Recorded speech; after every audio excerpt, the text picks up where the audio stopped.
Hey up guys, what's going on and welcome back to York City where, forget everything I said at the end of the last episode, we're back for the Barnsley game because it's my 500th game in charge of York. And it's against a team that's so connected to me. I swear sometimes Football Manager does script things.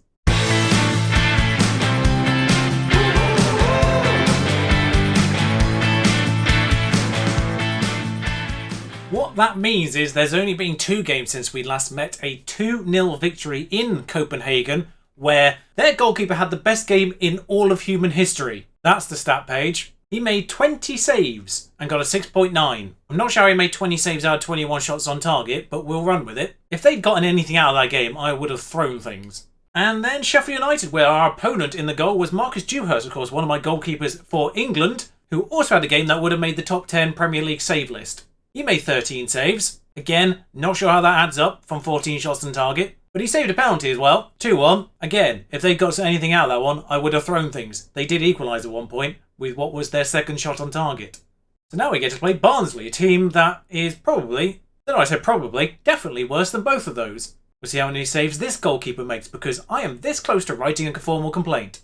Oh, by the way, before we go into today's game, Chelsea and Tottenham play each other here, so that knocks out one of the classic Big Six. I'm just going to show you the 4 games played yesterday. Not a good day for the favourite. Everton, who of course was second at the end of last year, lost to Cardiff, Man City lost to Watford, and Liverpool lost to West Brom. Which means at the end of this round, only one of the traditional top 6 is going to still be in this competition. And if Tottenham beat Chelsea, we're the highest team remaining from last year's Premier League. No pressure. Also, Barnsley managed by Carl Robertson, a manager who's on my acquaintance list on my own profile, so even that's slightly connected. So I've done something that's a little bit realistic almost, let's say, for what is essentially a testimonial for me. I'm leaving my star player on the pitch in Ivan Seri and rotating everyone else. I'm also going to give a first start to one David Battams in that advanced playmaker role. He's not as good as the attacking midfielder general that we have Vidal in normally, but Battams has been quietly improving in the unders for a while now. He's just been promoted to the under-23s. I figured we'll give him a go. He is 18. He's not great. Determination's alright. Teamwork's good. Decisions are good. And all the key stats are getting better as well. He's got the potential though. He's operating at a League 2 level, which I don't think Barnsley are anymore. They got relegated from League 1 as we got promoted from it, so it's been a while since we played them. But I feel like with the talent around him, that should bring him up at the very least. But today's team will be a bunch of players you don't normally see, in fairness. Hidalgo in goal, Nyambi at right back, Medina and Argueso. This might be your first meeting of him. In the back line with Castillo at left back, Maxence and Seri in the middle. Figured we'll keep that bit fairly strong. Madeira, Battams and Harrison, and then Alawar up front. I think there's probably 2 people still in this team who might have played Barnsley last time, and that's Shaunan and Dutra. Only one of those makes the bench. I've also put the other one of the youngsters, Ewan Barak, on the bench. In case things are going well, then we can obviously replace Seri with him. He is a Mazzala, first and foremost, so he does take over Seri's position. Amusingly, I just had to give him a number and he wanted number 8, bless him. It's already taken. Yeah, Barnsley in League 1 currently. But 4 minutes in, Seri has a free kick. That's hit the post, I think. Rafa Suarez, don't know how you're supposed to pronounce it. Hidalgo holds on to that one. Hidalgo hasn't actually conceded a goal yet.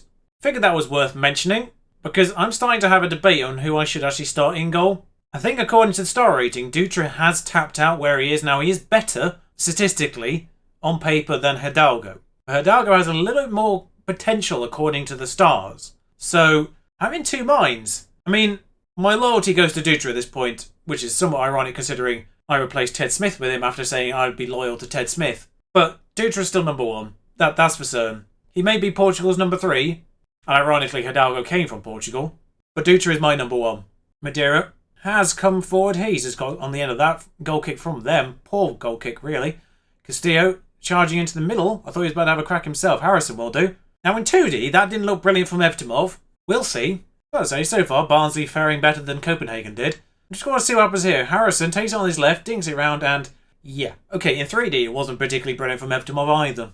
I'm fairly certain. Am I crazy, or is Alex Murrah at Barnsley to start with? I do hope that's his first name, otherwise things have gone horribly wrong there. Now, their number 9's taken an injury, and, well, I'm not sure if that was a clearance or an attempt to actually pass it. Yeah, he is 33 years old now. Not going crazy. Well, there's something for any Barnsley fans in the audience. You keep hold of Mr. Murray for what looks to be 13 years in total so far. Ball's gone into the box and Medina's headed that in out of the back post. Was that Batums the provider? Batums the provider. On this free kick, surprised he actually got that, considering the talent on the pitch. How is he my best free kick taker? That's worrying. I mean, it's not that worrying considering what happened at the end of it, but 2-0. We've not been massively dominant, but this is... I'd about to say this is a second string side, but it's worse than that. I suppose Seri cancels out Batums in the rankings, I suppose. Things have turned around at Chelsea in the space of 2 minutes. There's been an own goal, and Sem Budak's been scoring actually a lot more this year in general, but he scored at Chelsea as well. And we might be going through to the next round as last season's highest placed side. That's the way things currently are. That's not a position I was expecting to be in the Carabao Cup this early on my campaign. But Nyambe's coming through here. I thought a penalty might have been given there for a second, but Alawar Silva's made it 3-0. And we're feeling a little bit more confident now. Like, honestly, at 2-0 with the statistics the way they were, I wasn't 100% confident that some kind of shenanigans were about to happen. 3-0, feel a little better. 76 minutes gone, I didn't even notice that. Even Barwick can play some minutes then. Madeira, despite being against Barnsley, still at 6.8. Never change. Ponce gets a few minutes. Cantoro might get a few, I don't know. Maybe just worth keeping Harrison as fresh as possible whilst Ebersbach's still getting back to fitness. I realise Ebersbach played against Barnsley last time we played them, so that's another one, but he's injured. Madeira might have been here then. I'm not entirely certain when we picked him up. I know Genie was sold in the January of the League One campaign, but I can't remember when Madeira came in. Chelsea turned that back around again at Stamford Bridge, so back to being the second best team left in the Carabao Cup. Maxence. Still crazy though. Ponce. Maxence. Batums. Is he going to get... He was so close to a debut goal. Alawar Silva just nicks that in the end. Oh, bless. I was nearly so... Barnsley have done nothing in the second half, I've just noticed. We were so close to a Batums debut goal there. That is... Frankly, he should get the assist for that one as well, but he doesn't because I think it technically comes off number 5 first. No, he doesn't actually. He should have got the assist there. He was, strictly speaking, the last person to touch it before Silva tapped it in. There's another highlight. There's another chance for Batums here. Barwick and Batums combined there. Love to see it. The two youngsters. This is how I imagine how... Hang on. Ponce's coming through here. Still Ponce. Back to Batums. Cantoro, Barwick, Nyambe. They're all involved. They're all on the edge here. This is actually going to be a chance for them. No, Barwick nicks it again off this side. Ravanelli now. Is Barwick going to get it again? Barwick is tenacious. I love it. Oh, he's hit the post. Both of them have hit the post in the space of 2 minutes. That's amazing. And there's another highlight. But that's dealt with for the time being. Seeing Barwick and Batums combine on the pitch. I wonder if this is what Frank Lampard feels like watching his youngsters at Chelsea now. Obviously, he dealt with a few of them at Derby. Oh my lord, that nearly went in.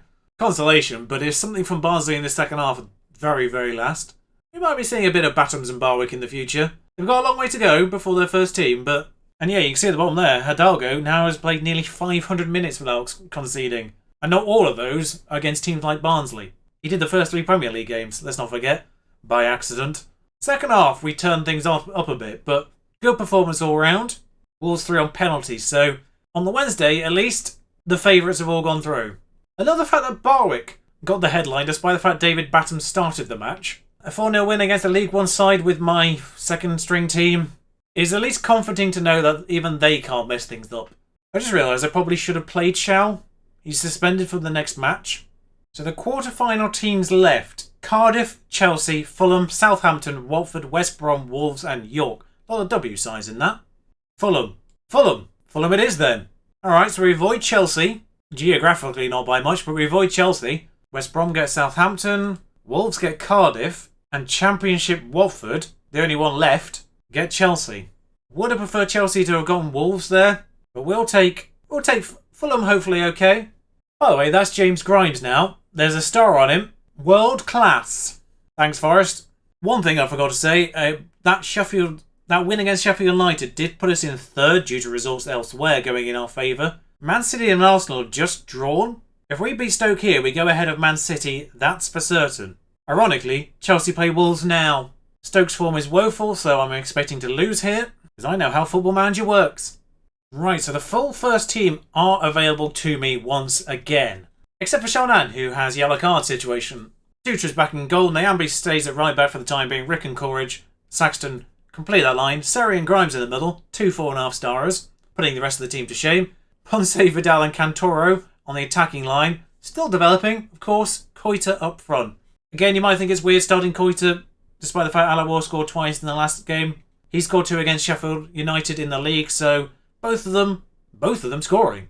4-4-2 for Stoke, of course. Never change. Stoke never change. One of the things I'm most pleased about in that Barnsley situation is the fact that the game actually had the right amount of goals, pretty much, I would argue. There was no... Oh, for God's sake.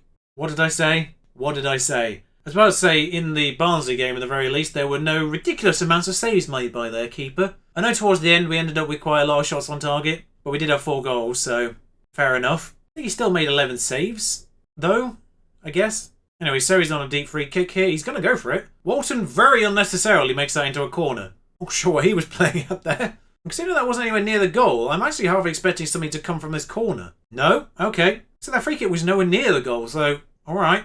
Unfortunately, an early goal for Stoke has played directly into their hands because now it means they can go deeper if they so desire. They are playing positive, though, according to the formation, which is interesting. Not a very Stoke thing to do, that. They've nicked a goal at the very early stages and then stayed on the positive. They're 18th, by the way. 19th starting today. So this is very much against the run of form in general. 33 minutes gone. That remains their only shot on target. They've only had one other. Ponce to Grimes. All the way out to Nyambi now, who's got the run of the pitch if he decides to actually move his legs. Doesn't. Grimes now. Left-hand side. Saxton's turn. Ponce's in space. Straight at the goalkeeper. And that's his 8th save already. Premier League record is 14. Let's just keep that in mind. Grimes, this highlight didn't actually fit in there. Cantoro's through again, and there's a chance for another save here if Cantoro put it anywhere remotely near the goal. I think that's a larger achievement to put it where he did. So a couple of minutes to half time, and his save count's now up to 9, and he's still got another 45 minutes to go after this. Seri comes forward. Ponce on the left hand side keeps it in, just about. Saxton, Coita's there. Ricochets on number 19. Is it a block highlight? Is that what that was? In 3D, that block may be more impressive, but in 2D, we have no idea. Courage at the back. Grimes is on the edge. Hit it, Grimes. Vidal. Well, now there's too many people between Grimes and the goal for him to even attempt this. Still moving around the edge of the box, but I do suspect the highlight is basically done. We're seeing the resulting free kick, though. Seri. That one was closer than the first free kick. Well, the team talk was obvious there, and out they go again. Highlight 2 minutes into this half. As, of course, he starts his half with 10 saves. 12 saves, by the way, makes you the equal 10th best goalkeeping performance in Premier League history. Harris is coming forward again. That's about what you expect from a team in Stoke's position. Still had 1 shot on target. 60 minutes gone. And, well, this actually starts with them. Cochrane, Verlinden. I'm pretty certain left Stoke and then rejoined them at one point in this save. Rebold, though, is getting Rebold. Oh, for God's sake, that's Saxton. That's double yellow, isn't it? That's what's happened here. It's a double yellow. Smashing. Well, I have Castillo available to me, and... well, Cantoro is going to get the hook here as well. Vidal and Cantoro off. We're just playing without either an offensive or defensive midfielder anymore. Harrison has turned his defender. No one's there on the end of that. And we have no defenders for some reason. What? What has just happened here? Something about that sending off has messed up my throw-ins, I think. Sorry, he's got a free kick though. There's still a good amount of this game left. 12th save. He's entered the top 10 list. Grimes, Courage. Well, the top 10 list as of 2020. Coita joined 4th. Courage. Grimes now. Castillo. Ponce. Grimes on the edge of the box. Oh, there's one back. Still got a chance here. Yeah, so bear in mind this is only 1 game removed from Marcus Dewhurst's 13 saves in a game. And 2 games removed from, forgotten his name now, but it's a fantastic name, but Copenhagen's goalkeeper's 20 saves in 1 game. People complain about the match engine being broken in attacking play. I don't think it actually is. I think it's the goalkeepers. Coy's on a 6.5, so Silva's getting time here. Their goalkeeper's actually on a 7.7. The 20 save goalkeeper got a 6.9. Can we A, make goalkeepers worse, and B, give them better ratings?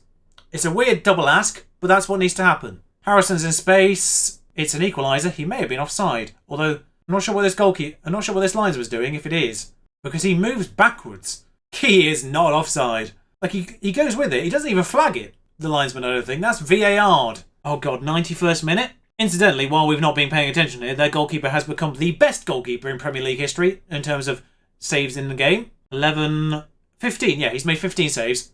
The record is 14. And there's another highlight in injury time here. Can we get the crucial equaliser? They've still only had 3 shots on target. This may be the biggest FMing of this save so far. Suarez is being left abandoned a little bit. Cochrane, can they please mess up and just give us the ball? Harris has been not really that hounded that much. De Silva. Right, that's gone out to Cantoro. I think he's going to gather that on this right-hand side and charge forward here. It's not Cantoro anymore, it's Harrison. What am I talking about? Harrison has been fouled, tackled, fouled, retackled, fouled. Seri's got it, Harrison's got it. What's going on? Harrison, back to Seri, who has space. He's known to hit them from distance. 16 saves. See, this is my problem with the match engine. It's not attacking play or anything like that. It's the fact that goalkeepers, when they play you, regularly get into the top 10 of current most saves in a game. When that's happening as frequently as it does in this year's match engine, you know there's a problem. There's a very late chance here. Grimes, oh my god, how did you not equalise? I've also just noticed Bradley Saxton got his first yellow card a minute earlier. Did think it was weird. Right then. I can only presume the difference between Christian Walton and the Copenhagen goalkeeper is the fact that Christian Walton's team won the game. Because he conceded twice. No, he didn't. He conceded once. My eyes do work. But yeah, he still conceded a goal, but he's got an 8.0, while the goalkeeper who made 20 saves got a 6.9. James Grimes got a 9.0, despite that last second miss. That seems like a punch in the face. This whole game was a punch in the face. You know what? I don't generally feel like when I've lost a match, it's very rarely I feel like actually saying it was one of those days. Because usually it is the performance. Not this time. It started so well. We had debuts, we had debut assists, 500 games in charge for York, and then Stoke ruin everything, as they always do. Oh, Silver's set for a pay increase. 550 quid. I love future transfers. What an absolute disgrace that game is to the name of football. Probably not going to do Tottenham and Newcastle anymore, just because it's a little bit close now. I'm eyeing Wolves and Chelsea. If this Napoli game becomes relevant because of any nonsense that happens in the Copenhagen game, we know the game's capable of it now, then we might do the Napoli one along with Wolves, but Wolves and Chelsea is the target. This is the first time I've looked at the other end of the schedule. I end up with Everton, Arsenal and Man United. Everton and Man United were last year's top two. Arsenal was 7th. I don't like that. Wolves and Chelsea though, or Napoli and Wolves depending. See you then. Ta-ra. It may take me a while to get over this game.